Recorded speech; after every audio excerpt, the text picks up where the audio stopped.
여러분, 프레임이란 책 한번 들어보셨나요? 서울대학교 심리학과 교수인 이 교수님께서 쓰셨던 프레임이란 책이 한 2000년도 후반에 나왔는데요. 이 책에 이런 명언 하나가 있습니다. 너는 나를 모르지만 나는 너를 알고 있다. 남들이 나의 내면까지는 알기는 어렵다고 생각하지만 정작 나 자신은 남들을 짧은 시간 안에 내면까지 깊숙이 파악할 수 있다라고 사람들은 착각한다고 합니다. 자신은 객관적으로 남들을 바라보지만 남들은 자신을 있는 그대로 보지 않고 오해한다고 생각하더라는 거예요. 누군가를 볼 때 쉽게 프레임을 씌워요. 누군가를 볼 때 쉽게 그 사람을 판단하게 되더라는 거죠. 첫인상이 앞으로의 관계의 60%를 좌지우지한다라는 이야기 아십니까? 한 번 새겨진 첫 인상을 바꾸는데 필요한 시간이 자그마치 몇 시간이 필요할까요? 40시간의 노력이 필요하다라고 학자들이 말하곤 합니다. 사람들은요, 나에 대해서는 날 잘 모를 거다라고 얘기하면서도 남에 대해서는 쉽게 판단하고 쉽게 정죄하고 쉽게 어떠한 프레임을 씌워서 바라보게 되더라는 거예요. 우리는 처음 본 상대방을 금방 판단할 수 있다라고 자신만만해 합니다. 이런 행동을 하니 이런 부류겠지라는 생각을 하더라는 거예요. 외모가 이러니까 성격도 지난 삶도 이랬을 거다라고 쉽게 판단하죠. 자신들만의 틀에서 남을 범주화시킵니다. 그렇게 우리는 우리가 가진 프레임으로 누군가를 쉽게 오해하기가 쉽습니다. 최근에 여러분 혹시 누군가를 오해한 적 있으신가요? 반대로 내가 오해를 받았던 적이 있습니까? 누군가를 오해할 때 어떤 감정과 어떤 생각이 드셨습니까? 반대로 오해를 받을 때에는 어떤 감정과 생각이 드셨나요? 내가 누군가를 오해하는 게 힘듭니까? 아니면 나를 오해한 사람을 만나는 게 힘듭니까? 너튜브에 보니까 오해를 푸는 법, 오해를 해결하는 지혜, 이런 동영상들이 수도 없이 많이 올라가 있습니다. 많은 사람들이 관계 가운데 오해라는 것이 쌓이고 오해로 인해 힘들어하고 어려워하고 있다라는 거죠. 그러면서 어떤 분은 이렇게 의문을 갖습니다. 오해라는 것을 꼭 풀어야 하나? 여러분들은 어떻게 오해를 풀고 계십니까? 여러분이 푸는 방식이 건강하다고 생각이 드세요? 오해를 푸는 그 과정이 여러분의 삶을 더 풍요롭고 더 안락하게 만들어주고 있습니까? 요즘 우리는 하나님에 대한 오해를 가진 많은 사람들을 쉽게 만날 수 있습니다. 야, 요즘같이 과학이 발달한 시대에 하나님이 있다고? 야, 그 하나님을 믿는다고? 야, 너 바보 아니냐? 차라리 돈을 믿어라. 주식을 믿어. 라고 말하는 사람들이 너무나 많이 있죠. 목사와 교회로 인해 상처받은 사람들, 그 사람들이 하나님에 대해 오해하기가 참 쉽습니다. 목사님, 저도 참 부끄러운 이야기를 들을 때마다 혹 또 저의 말과 행동으로 상처받았다라고 말하는 성도들을 만날 때마다 마음이 아플 때가 있어요. 그런데 참 아이러니한 것은 하나님을 열심히 믿는다라고 하는 사람들 중에도 하나님에 대해 오해하는 사람들이 많이 있다라는 거예요. 좋으신 하나님이라고, 참 좋으신 하나님이라고 우리가 방금 찬양했죠. 참 좋으신 하나님이라고 고백하지만 그 하나님에 대해서 오해할 때가 참 많아요. 하나님, 지금 상황이 정말 좋으신 하나님의 뜻입니까? 지금 이 환경이 좋으신 하나님이시라면 꼭 주셔야 될 환경입니까? 묻게 될 때가 참 많이 있죠. 오늘 그 오해를 가지고 찾아온 사람들에 대해 성경이 또 소개를 하고 있습니다. 바로 18절에 보니까 부활이 없다 하는 사두개인들이 예수께 와서 물었다라고 말을 합니다. 사두개인들이 뭐를 믿지 않는데요? 부활을 믿지 않는데요. 사람이 죽는 거는 우리가 너무나 쉽게 봅니다. 그런데 죽었다가 다시 살아난 것을 보신 분 계신가요? 사두개인들은 부활을 믿지 않는데요. 하나님을 믿어요. 그런데 부활은 믿지 않아요. 천사도 사탄의 존재도 믿지 않는 자들이 사두개인입니다. 오직 모세오경, 창세기, 출애굽기, 레위기, 민수기, 신명기, 구약성경 맨 앞에 있는 5개의 성경만을 오직 믿는 자들이 사두개인들입니다. 이 모세오경에 나와 있는 말씀들을 믿으며 죽음 이후의 삶에 대해서는 고민하지 않고 지금 살아가는 이 현세의 삶에 대해서 어떻게 더 많은 것을 누릴까? 어떻게 더 많은 것을 풍족하게 여기며 살아갈까? 어떻게 내가 세상적으로 더 잘 돼서 더 많은 것들을 누리며 내 자녀에게도 줄 수 있을까?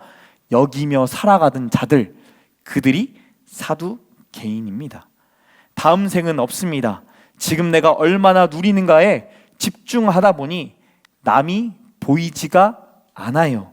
내가 속한 공동체를 지키는 것이 곧 누구를 지키는 거예요? 나를 지키는 거예요.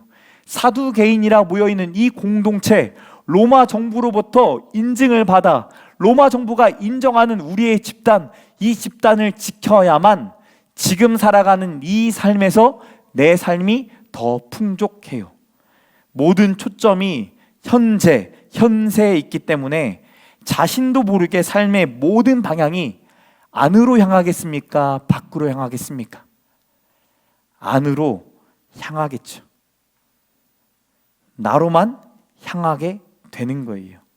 모든 것은 우리 자신의 힘 안에 있으므로 우리 자신은 우리 자신의 복지에 대한 책임이 있으며 반면에 우리는 우리 자신의 분별 없음으로 인하여 불운을 겪을 수 있다. 이게 사두개인들이 했던 말이래요. 내 안에 있는 힘이 있어야만 나를 지킬 수 있다. 내가 생명이 있는 한 내 힘을 길러야만 내가 이 자리를 유지할 수 있고 이 자리에서 더 많은 것을 누릴 수가 있다.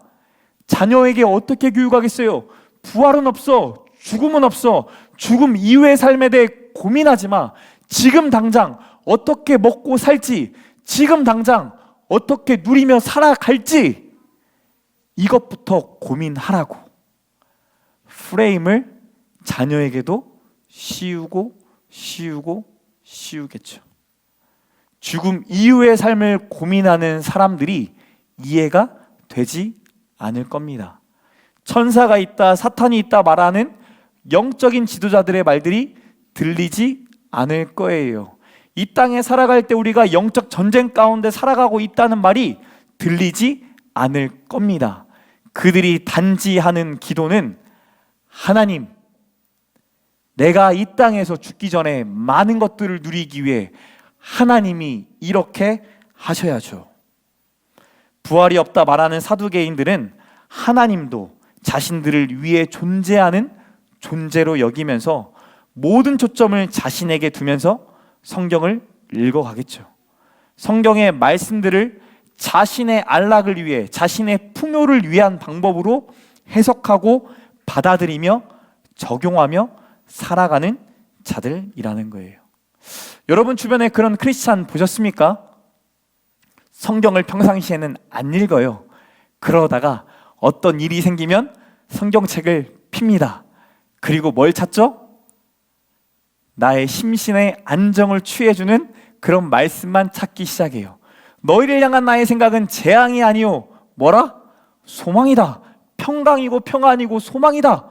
이 말씀 들으니까 재앙 가운데 있는 내가 곧 소망 가운데 있겠구나 라는 마음의 안심을 갖습니다. 이런 식으로 하나님의 말씀들을 막 나의 필요에 의해서 적용하기 시작해요. 사두개인의 모습이 오늘 우리 크리스찬의 모습 안에도 있다라는 거예요.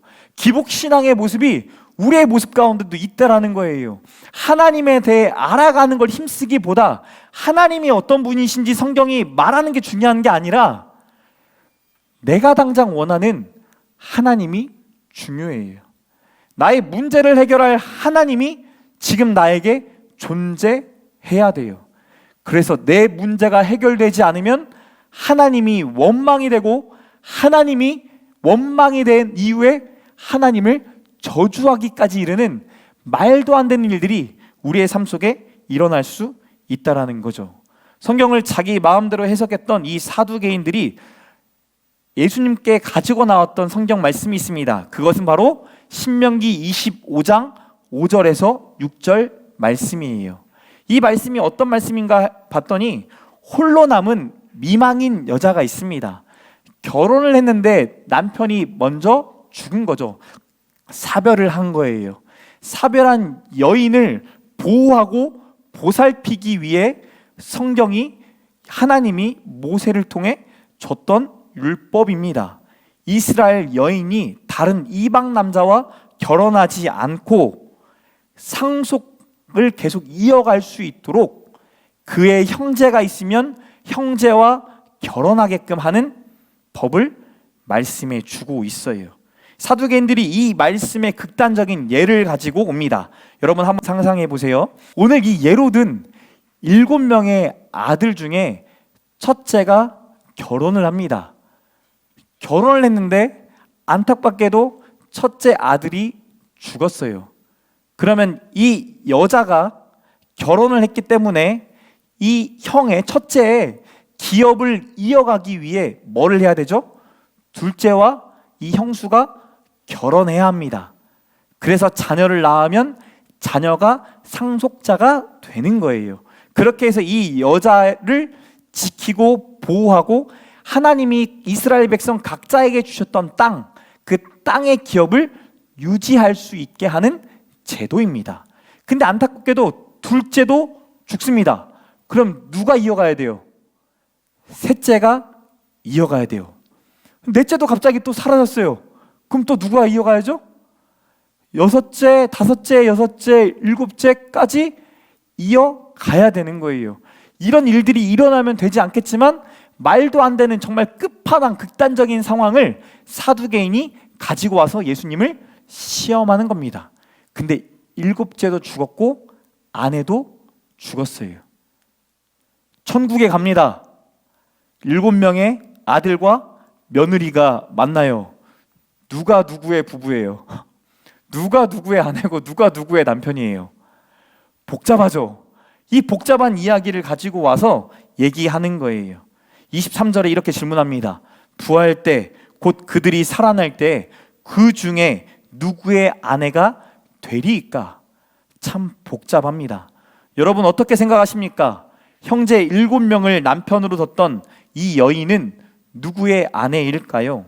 7형제가 한 여자와 결혼한 매우 극단적인 경우를 들어서 부활은 없다. 부활은 말도 안 되는 것이다라는 것을 사두개인이 주장하고 싶은 거예요. 사두개인들은 부활은 없다라는 전제로 프레임으로 성경을 보고 해석하고 적용하며 살았던 거죠. 그런 사두개인에게 24절에 예수님이 이렇게 말씀합니다. 너희가 성경도 하나님의 능력도 알지 못함으로 뭐하고 있다? 오해하고 있다. 오해하고 있대요. 여러분 부활이 믿어지십니까? 부활을 믿으세요? 내가 죽고 그리스도 예수 안에서 다시 살아날 것을 믿으십니까? 다시 살아나서 내 사랑하는 아내와 남편과 자녀들을 볼 것이 기대가 되십니까? 부활이 기대가 되세요? 죽으면 부활한다는 성경적 진리가 진짜 진심으로부터 믿어지십니까? 하나님이시라면 죽은 자를 살리실 기적을 베푸실 뿐이다라는 게 믿어지세요? 하나님을 믿으시면서도 우리도 사두개인처럼 하나님의 능력을 제한할 때가 많이 있어요. 도저히 머리로 이해가 되지가 않죠. 과학적으로 이해가 되지 않아요. 그렇기 때문에 내 관점, 내 경험, 내 이해로 하나님을 어떤 프레임 안에 계속 넣으려고 해요. 하나님은 이런 분이시지, 하나님은 이런 존재 아닌가 계속 집어넣어요. 세상적인 지식으로 하나님을, 성경을 이해하려고 우리는 무던히 애씁니다. 그런데 참 재미있는 사실은요, 과학적으로 증명되지 않은 수많은 일들이 너무 많아요. 수학 문제도요, 난제라고 말하는 이유가 뭐예요? 풀리지 않기 때문에. 그거 하나 풀면 난제 하나 풀면 세계에서 인정하는 수학 학자가 되는 걸 우리가 최근에 봤잖아요. 세상적 지식과 내 경험과 경험, 관점, 이해가 한계를 가지고 있다는 거예요. 세상을 다 이해할 수 없는 그런 한계를 우리가 다 가지고 살아간다는 거죠. 전혀 다른 너와 내가 우리가 되는 거, 성령 안에서 하나가 되는 거, 여러분 쉬운 일이 아닙니다. 성령 안에서 하나 되게 하시는 거예요. 우리의 힘으로 하나 될 수 없는 영역을 하나님이 하시는 거예요. 우리가 너무나 간과하는 일상의 많은 일들이 그냥 내가 열심히 노력해서 우연히 일어난 일이 아니라 하나님의 능력을 보여주시려고, 하나님의 살아계심을 하나님의 자녀들에게 일상에서 보여주기 원하시는 하나님의 선하신 뜻이 있는 줄 믿으시기 바랍니다. 그런데도 아이러니하게 우리는 언제 하나님을 제한합니까? 여러분 한번 생각해 보세요. 여러분의 일상에서 한번 생각해 보세요. 암에 걸린 부모님이 계실 때 하나님을 제한할 때 있죠. 그런데 참 아이러니한 건 내가 제한받고 제한받을 때, 내 능력의 한계를 경험하고 경험할 때, 나로서는 도저히 어떻게 할 수 없는 상황에 처하게 되면 그제서야 하나님을 제한하지 않게 돼요. 그리고 이렇게 하나님께 고백하죠. 하나님, 한 번만 기적을 베풀어 주세요. 제 무엇으로도 할 수가 없는데 전지전능하신 하나님, 하나님의 능력이면 가능한 줄 믿사오니 하나님 제발 도와주세요. 25절에 예수님이 말씀합니다. 부활할 때에는 장가도 아니가고 시집도 아니가고 하늘에 있는 천사들과 같으니라. 사두개인들은 부활 이후의 삶이 있다면 이 땅에서의 삶과 동일할 거다, 천국에서의 삶이 똑같을 거다라는 전제를 가지고 예수님께 물어봤던 겁니다. 그런데 예수님의 대답은 이 땅의 결혼제도 안에서 생각할 수 없는 관계가 부활 이후의 삶에서 실현될 거다라는 말을 하세요. 즉 하나님의 능력은 우리가 사는 이 세계를 새롭게 하실 뿐만 아니라 전혀 새로운 형태로 창조하실 거다라는 것을 보여주세요. 이 하나님의 능력을 경험한 사람들이 뭐를 할까요? 꿈을 꾸게 돼요. 하나님의 선하신 꿈을 꾸게 돼요. 나의 한계, 나의 계산, 나의 제한적인 생각으로 어떤 일들을 펼쳐가는 것이 아니라 이 세계를 새롭게 하실 뿐만 아니라 전혀 새로운 형태의 삶을 창조하셔서 이 땅 가운데 누리게 하시는 그 하나님을 믿기 때문에, 하나님의 능력을 믿기 때문에 기대하게 되고 소망하게 되고 꿈꾸게 돼요. 이강렬 목사만 꿈꿔야만 하냐고요? 아니죠. 저와 여러분이 하나님의 나라를 꿈꾸는 자 되시길 축복합니다. 그런 하나님의 능력을 못 믿을 때 현실의 삶에 우리는 계속 집중하게 돼요. 나의 능력의 한계에 계속 집중하게 돼요. 세속주의로 이 땅에서 어떻게 더 누릴 수 있을까, 어떻게 더 풍족할 수 있을까, 어떻게 즐길까, 로마 정권에 기대어 어떻게 이 부와 명성과 우리 가문을 이어갈 수 있을까 집중하게 되죠. 우리의 능력을 뛰어넘어 일하시는 그 하나님을 믿는 저와 여러분 되시길 축복합니다. 부활을 믿는 저와 여러분의 삶 위에 하나님의 능력을 경험했노라고 고백하는 간증의 주인공 되시길 축복합니다. 사두개인들은 모세의 율법 외에는 어느 것도 하나님의 말씀으로 여기지 않았다고 말씀했어요. 이때 예수님께서 예화로 드셨던 말씀이 출애굽기 3장에 대해 말씀을 하세요. 하나님이 모세를 찾아왔을 때 이야기를 하십니다. 떨기나무가 있어요. 이 떨기나무에 불이 붙어 있는데 불이 꺼지지를 않아요. 꺼지지 않는 그 떨기나무 위에 음성이 임하죠. 모세야, 모세야, 내가 선 곳은 거룩한 땅이니 내 발에서 신을 벗으라. 그리고 하나님 출애굽기 3장 6절에 이렇게 말합니다. 나는 내 조상의 하나님이니 아브라함의 하나님, 이삭의 하나님, 야곱의 하나님이라. 아브라함과 이삭과 야곱은 모세 입장에서 이미 죽은 조상입니다. 살아있는 자가 아니에요. 그렇다고 한다면 이렇게 말씀하셔야 돼요. 나는 내 조상의 하나님이니 아브라함의 하나님이었고 이삭의 하나님이었고 야곱의 하나님이었다. 그런데 모세를 부르실 때 이 과거형이 아니라 현재형을 사용하세요. 마치 아브라함도 이삭도 야곱도 모두 살아있다라고 말하는 것처럼 아브라함의 하나님, 이삭의 하나님, 야곱의 하나님이다 말씀하시죠. 아브라함의 하나님, 이삭의 하나님, 야곱의 하나님 하면 뭐가 떠올라야 돼요? 언약.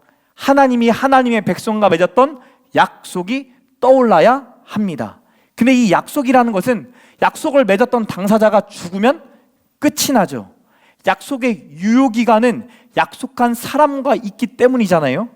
그럼 이 사람이 죽고 나면 상속자와 다시 약속을 체결해야 이 약속이 이루어질 거 아닙니까?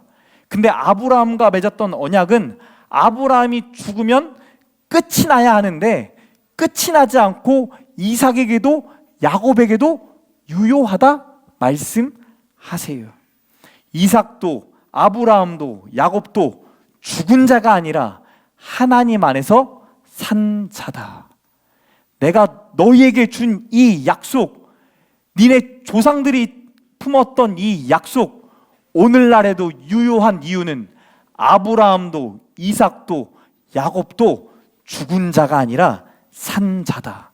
나는 죽은 자의 하나님이 아니라 산 자의 하나님이다 말씀하세요. 저희 아버지가 돌아가셨잖아요. 저는 이 말씀이 제가 목회 길로 올 때 하나님을 깊숙이 만날 때 새벽 예배 때 제가 묵상했던 말씀이에요. 아브라함의 하나님, 이삭의 하나님, 야곱의 하나님, 이상옥의 하나님, 이기봉의 하나님, 이강렬의 하나님이 되어주세요. 제가 이 말씀 붙잡고 참 많이 기도했습니다. 우리 할아버지에게 함께 하셨던 하나님, 진짜 말도 안 되게 역사하셨던 그 은혜가 우리 아버지에게 임한 것 같은데 하나님, 우리 아버지에게 주신 그 은혜가 저에게도 있게 해주세요. 근데 저희 아버지가 돌아가셨잖아요. 돌아가셨어요. 죽으셨어요. 그럼 그 약속이 끊긴 거예요? 아니죠. 천국에서 하나님의 나라에서 다시금 부활하신 산자의 약속이 돼요. 여전히 저는 기대가 돼요. 아버지를 통해 할아버지를 통해 보여주었던 하나님의 놀라운 역사, 하나님의 능력이 기대가 돼요. 이강렬 목사를 통해 어떻게 산자의 하나님을 보여주실지, 죽은 자의 하나님이 아니라 죽은 우상 앞에 빌고 있는 자가 아니라 살아계셔서 모든 능력이 가능하신 전지전능하신 그 하나님이 어떻게 하실지가 기대가 되어져요. 사두개인들은 너무나도 잘 알고 있던 말씀, 그 말씀을 통해 부활이 없다라고 말했던 자신들의 말이 얼마나 무지했는지를 깨닫게 되죠. 오히려 성경을 오해하고 하나님의 능력도 오해하며 예수님도 오해하게 됐어요. 성경과 하나님과의 관계를 잘 보여줘요. 성경에 대한 올바른 이해가 하나님의 능력에 대해 깨닫게 되는 통로가 된다라는 거예요. 우리가 단순히 성경을 읽어야만 한다라고 배워야 될 게 아니라 성경을 올바로 깨닫기 시작할 때 하나님의 능력이 어떻게 일어날지를 기대하고 소망하고 깨닫게 된다라는 거예요.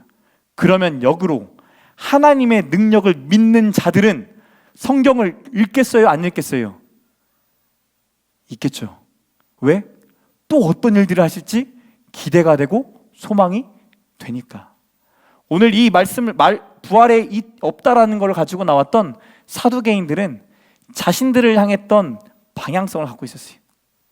안으로만 가요. 안으로만 가니까 자신의 계획 속에, 자신의 한계 속에 내가 올라가야 될 것만 보이고 올라가서 어떻게 누릴 것만 보였던 자들이에요. 근데 이후에 나오는 서기관이 나와 예수께 묻죠. 첫째 되는 계명은 무엇입니까? 라고 질문했더니 예수님이 말을 해요. 오직 여호와 하나님을 섬기는 거다. 마음과 뜻과 정성을 다해 온 힘을 다해 여호와 하나님을 사랑하는 거다. 그리고 이어서 둘째 계명을 얘기하세요. 내 이웃을 뭐같이? 내 자신과 같이 뭐해라?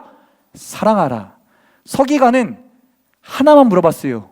모든 계명, 모든 율법 중에 첫째 되는 계명은 뭡니까? 근데 예수님은 첫째 계명이 하나님을 사랑하는 거다. 둘째 계명은 예수님을 통해 내 자신, 이웃을 내 자신처럼 사랑하는 자다. 방향성이 안으로 향해요? 밖으로 향해요? 밖으로 향해요.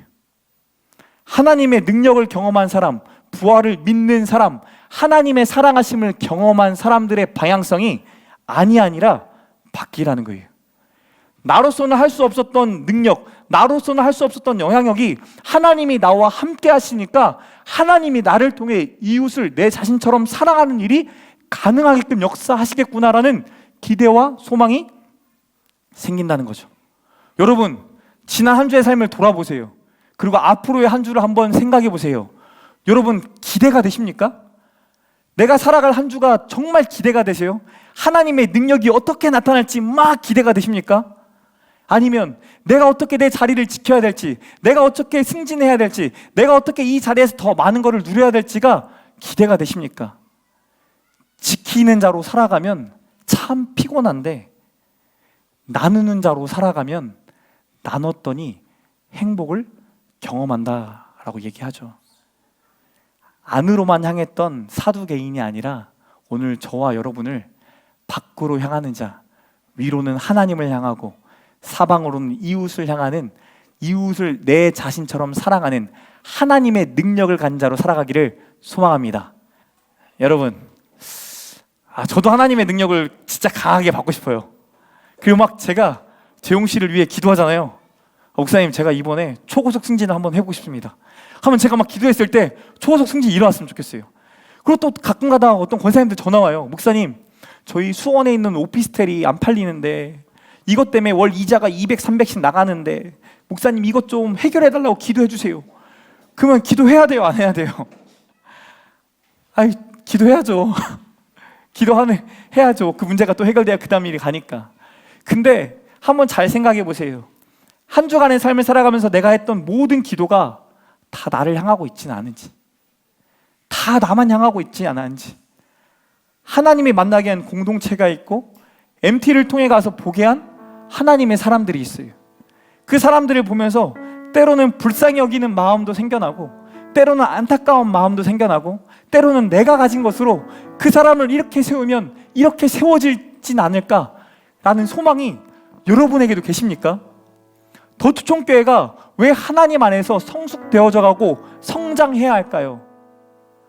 하나님의 능력을 필요로 한 자들이 너무나 많아서, 부활이 없다라고 믿으며 인생을 막 허비하고 살아가는, 그저 더 많은 걸 누리려고 세속적으로 살아가는, 더 많은 쾌락을 얻고자 살아가는 그런 사람들이 너무나 많이 있기 때문에, 부활이 있는 것을 믿는 자들은 하나님이 살아계심을 믿기 때문에 하나님의 능력이 나를 통해 어떻게 일어날지 기대하고 소망하게 돼요. 이 기대가 있습니까? 부활이 믿어지십니까? 부활이 믿어지는 자에게 하나님의 능력이 강하게 임하게 될 줄 믿습니다. 이번 한 주 그런 꿈과 소망이 우리 가운데 솟아나기를 소망합니다.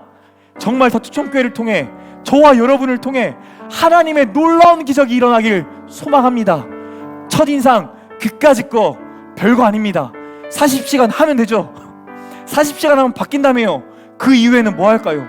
예수님 나온 모습으로 그들에게 하나님의 능력이 이 땅 가운데 임했다. 봐라, 부활이 없냐? 부활이 진짜 있다. 하나님 살아계신다. 네 삶에서 역사하실 거다. 그 믿음을 전하는, 그 하나님의 복음을 전하는 하나님의 메신저 되시기를 축복합니다. 그 마음을 담아 우리 마지막에 불렀던 찬양, 주님 내가 여기 있사오니, 같이 찬양할 텐데요. 하나님, 하나님의 능력이 내 안에 있음을 믿습니다. 먼저는 내가 있는 곳, 우리 가정 안에 하나님의 능력 나타나게 해주세요. 여러분 가정 위에 진짜 기도하셔야 돼요. 사탄막이 틈타지 않도록 기도하셔야 돼요. 부활이 있다라고 믿는 자들은 영적 전쟁이 있다라는 걸 믿는 자들이잖아요. 하나님의 사람들은 영적 전쟁 가운데 살아가고 있다는 걸 믿으셔야 돼요.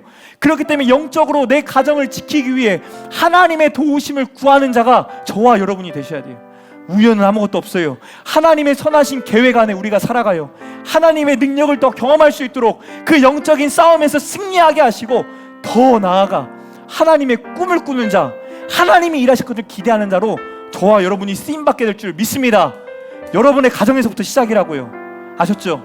같이 기도하세요. 하나님, 우리 가정 위에 하나님의 놀라운 역사, 하나님의 능력을 경험하는 한 주 되게 해주세요. 우리 가족 구성원이 부활을 믿는 자, 하나님의 존재를 믿는 자, 하나님의 존재 앞에 납작 엎드려 하나님 일해달라고 간구하는 그런 가정 되게 해주세요. 이 마음 가지고 주님 내가 있사오니 같이 찬양하며 믿음으로 고백합시다.